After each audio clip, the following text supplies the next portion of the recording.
O Papa Francisco, líder da Igreja Católica, faleceu aos 88 anos após um período com várias internações. O camerlengo da Câmara Apostólica, cardeal Kevin Joseph Farrell, fez o anúncio. O Papa Francisco chegou a participar da celebração da Páscoa, no que foi a sua última aparição em público. Ao anunciar a morte do Papa, o cardeal Kevin Farrell disse: "Caríssimos irmãos e irmãs, é com profunda tristeza que comunico o falecimento do nosso Santo Padre Francisco. Às 7h35 desta manhã, o bispo de Roma, Francisco, retornou à casa do Pai. Toda a sua vida foi dedicada ao serviço do Senhor e da sua Igreja. Ele nos ensinou a viver os valores do Evangelho com fidelidade, coragem e amor universal, especialmente em favor dos mais pobres e marginalizados. Com imensa gratidão por seu exemplo de verdadeiro discípulo do Senhor Jesus, encomendamos a alma do Papa Francisco ao infinito amor misericordioso do Deus Uno e Trino." O ex-presidente Jair Bolsonaro divulgou uma declaração. O mundo e os católicos se despedem daquele que ocupava uma das figuras mais simbólicas da fé cristã, o Papa. Mais que um líder religioso, o papado representa a continuidade de uma tradição milenar, guardiã de valores espirituais que moldaram civilizações.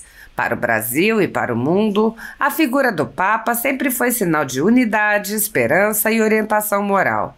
Sua partida nos convida à reflexão e à renovação da fé, lembrando-nos da força da espiritualidade como guia para tempos de incerteza. O perfil do governo dos Estados Unidos publicou fotografias do presidente Donald Trump e sua esposa e do vice-presidente J.D. Vance com o Papa Francisco e disse: "Descanse em paz, Papa Francisco." O presidente Trump disse: "Descanse em paz, Papa Francisco, que Deus o abençoe e a todos que o amavam." O vice-presidente J.D. Vance disse: "Acabei de saber do falecimento do Papa Francisco. Meu coração está com os milhões de cristãos em todo o mundo que o amavam. Fiquei feliz em vê-lo ontem, embora ele estivesse obviamente muito doente. Mas sempre me lembrarei dele pela homilia que ele proferiu abaixo logo nos primeiros dias da Covid. Foi realmente muito bonito. Que Deus o tenha em paz." O presidente da Argentina, Javier Milei, divulgou uma nota e também se manifestou pessoalmente dizendo: "Adeus, foi com profunda tristeza que soube nesta triste manhã que o Papa Francisco Jorge Bergoglio faleceu hoje e agora descansa em paz. Apesar das diferenças que hoje parecem pequenas, ter podido conhecê-lo em sua bondade e sabedoria foi uma verdadeira honra para mim. Como presidente, como argentino e fundamentalmente como homem de fé, despeço-me do Santo Padre e estou ao lado de todos nós que hoje lidamos com esta triste notícia. Que descanse em paz." Ouça o comunicado oficial da presidência da Argentina. Cidade de Buenos Aires, 21 de abril de 2025. O gabinete do presidente lamenta o falecimento do Papa Francisco Jorge Mário Bergoglio, que se tornou em 2013 o primeiro argentino a chegar a liderar a Igreja Católica e a conduzi-la com entrega e amor no Vaticano. A República Argentina, um país de longa tradição católica e a terra natal do Papa Francisco, lamenta profundamente a partida de Sua Santidade e envia suas condolências à família Bergoglio. O presidente da nação acompanha neste triste momento todos aqueles que professam a fé católica e que encontraram no Sumo Pontífice um líder espiritual. O presidente Javier Milei destaca a incansável luta do papado de Francisco para proteger a vida desde a concepção, promover o diálogo interreligioso e aproximar a vida espiritual e virtuosa aos mais jovens. Além disso, valoriza sua vontade de levar austeridade à Santa Sede com seus gestos pastorais. Requiem aeternam dona ei Domini et lux perpetua luceat ei. Requiescat in pace. Repouso eterno dai-lhes, Senhor, e a luz perpétua os ilumine. Descansem em paz. O primeiro-ministro da Índia, Narendra Modi, declarou: profundamente consternado com o falecimento de Sua Santidade o Papa Francisco. Neste momento de pesar e lembrança, minhas sinceras condolências à comunidade católica global. O Papa Francisco será sempre lembrado como um farol de compaixão, humildade e coragem espiritual por milhões de pessoas em todo o mundo. Desde jovem, dedicou-se à realização dos ideais do Senhor Jesus Cristo. Serviu diligentemente os pobres e oprimidos. Para aqueles que sofriam, acendeu um espírito de esperança. Lembro-me com carinho dos meus encontros com ele e fiquei profundamente inspirado pelo seu compromisso com o desenvolvimento inclusivo e integral. Seu carinho pelo povo da Índia será sempre estimado. Que sua alma encontre paz eterna no abraço de Deus. O primeiro-ministro da Hungria, Viktor Orbán, disse: lamentamos o falecimento de Sua Santidade o Papa Francisco, um pastor que liderou com coragem e fé inabalável. Por 2 vezes tivemos a honra de recebê-lo na Hungria. Sua oração à bem-aventurada Virgem Maria, Nossa Senhora da Hungria, ainda ressoa, infundindo nos corações dos povos e dos líderes das nações o desejo de construir a paz. Honraremos seu legado, que ele descanse em paz eterna. Ouça o texto do sermão do Papa Francisco mencionado pelo vice-presidente americano J.D. Vance. Momento extraordinário de oração em tempo de epidemia, presidido pelo Papa Francisco. Ao entardecer, assim começa o evangelho que ouvimos, desde as semanas que parece o entardecer, parece cair a noite. Densas trevas cobriram as nossas praças, ruas e cidades, apoderaram-se das nossas vidas, enchendo tudo de um silêncio ensurdecedor e um vazio desolador que paralisa tudo à sua passagem. Pressente-se no ar, nota-se nos gestos, dizem-no os olhares. Revemo-nos temerosos e perdidos. À semelhança dos discípulos do Evangelho, fomos surpreendidos por uma tempestade inesperada e furibunda. Demo-nos conta de estar no mesmo barco, todos frágeis e desorientados, mas ao mesmo tempo importantes e necessários, todos chamados a remar juntos, todos carecidos de mútuo encorajamento. E neste barco estamos todos, tal como os discípulos que, falando a uma só voz, dizem angustiados: vamos perecer. Assim também nós nos apercebemos de que não podemos continuar estrada cada qual por conta própria, mas só o conseguiremos juntos. Rever-nos nesta narrativa é fácil. Difícil é entender o comportamento de Jesus. Enquanto os discípulos naturalmente se sentem alarmados e desesperados, ele está na popa, na parte do barco que se afunda primeiro. E o que faz? Não obstante a tempestade, dorme tranquilamente, confiado no Pai. É a única vez no Evangelho que vemos Jesus a dormir.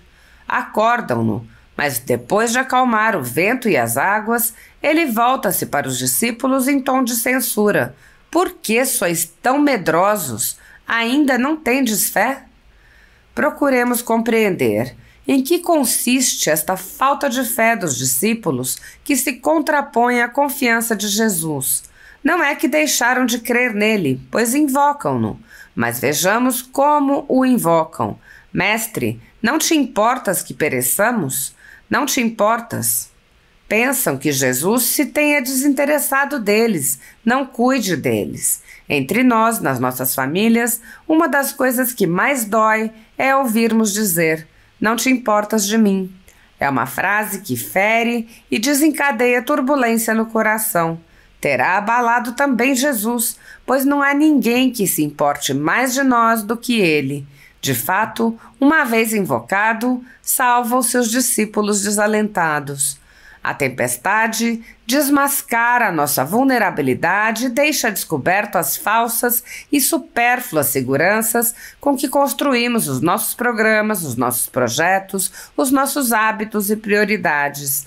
Mostra-nos como deixamos adormecido e abandonado aquilo que nutre, sustenta e dá força à nossa vida e à nossa comunidade. A tempestade põe a descoberto todos os propósitos de empacotar e esquecer o que alimentou a alma dos nossos povos, todas as tentativas de anestesiar com hábitos aparentemente salvadores, incapazes de fazer apelo às nossas raízes e evocar a memória dos nossos idosos, privando-nos assim da imunidade necessária para enfrentar as adversidades. Com a tempestade, caiu a maquiagem dos estereótipos com que mascaramos o nosso eu, sempre preocupado com a própria imagem, e ficou a descoberto, uma vez mais, aquela abençoada pertença comum, a que não podemos nos subtrair, a pertença como irmãos. Por que sois tão medrosos? Ainda não tendes fé? Nesta tarde, Senhor, a Tua palavra atinge e toca-nos a todos. Neste nosso mundo, que Tu amas mais do que nós, avançamos a toda velocidade, sentindo-nos em tudo fortes e capazes. Na nossa avidez de lucro, deixamo-nos absorver pelas coisas e transtornar pela pressa. Não nos detivemos perante os teus apelos, não despertamos face a guerras e injustiças planetárias, não ouvimos o grito dos pobres e do nosso planeta gravemente enfermo. Avançamos destemidos, pensando que continuaríamos sempre saudáveis num mundo doente. Agora nós, sentindo-nos em mar agitado, imploramos-te, acorda, Senhor. Por que sois tão medrosos? Ainda não tendes fé? Senhor, lanças-nos um apelo à fé. Esta não é tanto acreditar que Tu existes, como, sobretudo, vir a Ti e fiar-se de Ti. Nesta quaresma, ressoa o Teu apelo urgente. Convertei-vos a mim de todo o vosso coração. Chamas-nos a aproveitar este tempo de prova como um tempo de decisão. Não é o tempo do Teu juízo, mas do nosso juízo.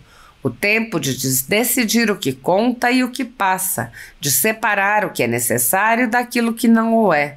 É o tempo de reajustar a rota da vida rumo a Ti, Senhor, e aos outros. E podemos ver tantos companheiros de viagem exemplares que, no medo, reagiram oferecendo a própria vida.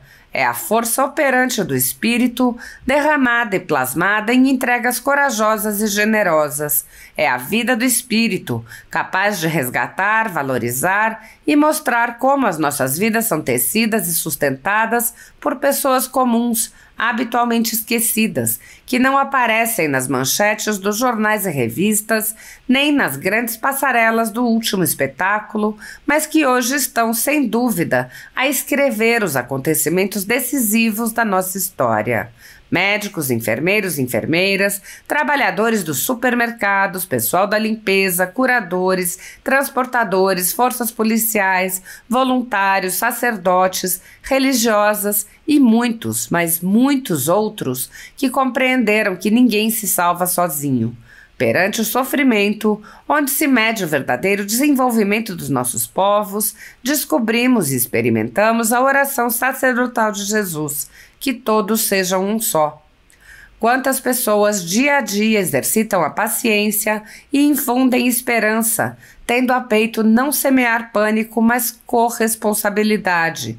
Quantos pais, mães, avós e avós, professores, mostram às nossas crianças, com pequenos gestos do dia a dia, como enfrentar e atravessar uma crise, readaptando hábitos, levantando o olhar e estimulando a oração.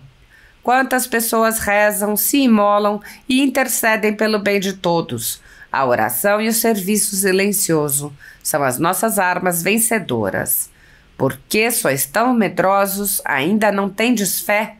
O início da fé é reconhecer-se necessitado de salvação. Não somos autossuficientes, sozinhos afundamos. Precisamos do Senhor, como os antigos navegadores das estrelas. Convidemos Jesus a subir para o barco da nossa vida. Confiemos-lhe os nossos medos para que ele os vença. Com ele a bordo, experimentaremos, como os discípulos, que não há naufrágio. Porque esta é a força de Deus, fazer resultar em bem tudo o que nos acontece, mesmo as coisas ruins. Ele serena as nossas tempestades, porque com Deus a vida não morre jamais. O Senhor interpela-nos e, no meio da nossa tempestade, convida-nos a despertar e ativar a solidariedade e a esperança, capazes de dar solidez, apoio e significado a estas horas em que tudo parece naufragar. O Senhor desperta para acordar e reanimar a nossa fé pascal. Temos uma âncora, na sua cruz fomos salvos. Temos um leme, na sua cruz fomos resgatados. Temos uma esperança, na sua cruz fomos curados e abraçados, para que nada e ninguém nos separe do seu amor redentor. No meio deste isolamento que nos faz padecer a limitação de afetos e encontros e experimentar a falta de tantas coisas, ouçamos mais uma vez o anúncio que nos salva. Ele ressuscitou e vive ao nosso lado. Da sua cruz, o Senhor desafia-nos a encontrar a vida que nos espera, a olhar para aqueles que nos reclamam, a reforçar, reconhecer e incentivar a graça que mora em nós. Não apaguemos a mecha que ainda fumega, que nunca adoece, e deixemos que reacenda a esperança. Abraçar a sua cruz significa encontrar a coragem de abraçar todas as contrariedades da hora atual, abandonando por um momento a nossa ânsia de onipotência e possessão para dar espaço à criatividade que só o Espírito é capaz de suscitar. Significa encontrar a coragem de abrir espaços onde todos possam sentir-se chamados e permitir novas formas de hospitalidade, de fraternidade e de solidariedade. Na sua cruz fomos salvos para acolher a esperança e deixar que seja ela a fortalecer e sustentar todas as medidas e estradas que nos possam ajudar a salvaguardar-nos e a salvaguardar. Abraçar o Senhor para abraçar a esperança. Aqui está a força da fé, que liberta do medo e dá esperança. Por que sois tão medrosos? Ainda não tendes fé? Queridos irmãs e irmãos, deste lugar que atesta a fé rochosa de Pedro, gostaria nesta tarde de vos confiar a todos ao Senhor, pela intercessão de Nossa Senhora, saúde do seu povo, estrela do mar em tempestade, desta colunata que abraça Roma e o mundo, desça sobre vós como um abraço consolador a bênção de Deus. Senhor, abençoa o mundo, dá saúde aos corpos e conforto aos corações. Pedes-nos para não ter medo. A nossa fé, porém, é fraca e sentimos-nos temerosos. Mas tu, Senhor, não nos deixes à mercê da tempestade. Continua a repetir-nos: não tenhais medo. E nós, juntamente com Pedro, confiamos-te todas as nossas preocupações, porque tu tens cuidado de nós. Muitos brasileiros estão vivendo sob o jugo de uma ditadura em que seus direitos e garantias fundamentais estão sendo desrespeitados. O país tem presos políticos, tribunais de exceção e pessoas, jornais e sites censurados. A renda da Folha Política e também de outros canais e sites conservadores está sendo confiscada a mando do ministro Luiz Felipe Salomão, ex-corregedor do Tribunal Superior Eleitoral, em uma decisão que recebeu o respaldo dos ministros Luiz Roberto Barroso, Alexandre de Moraes e Edson Fachin. Toda a renda de mais de 20 meses do nosso trabalho é retida sem qualquer justificativa jurídica. Se você apoia o trabalho da Folha Política, que há mais de 10 anos mostra os fatos da política brasileira e pode ajudar o jornal, doe qualquer valor através do Pix, usando o QR Code que aparece na tela ou o código ajude@folhapolitica.org. Caso não utilize Pix, há a opção de transferência bancária para a conta da empresa Raposo Fernandes, disponível na descrição deste vídeo e no comentário fixado no topo. Há mais de 10 anos, a Folha Política vem enfrentando a espiral do silêncio imposta pelo cartel midiático que quer controlar a informação. Pix ajude@folhapolitica.org.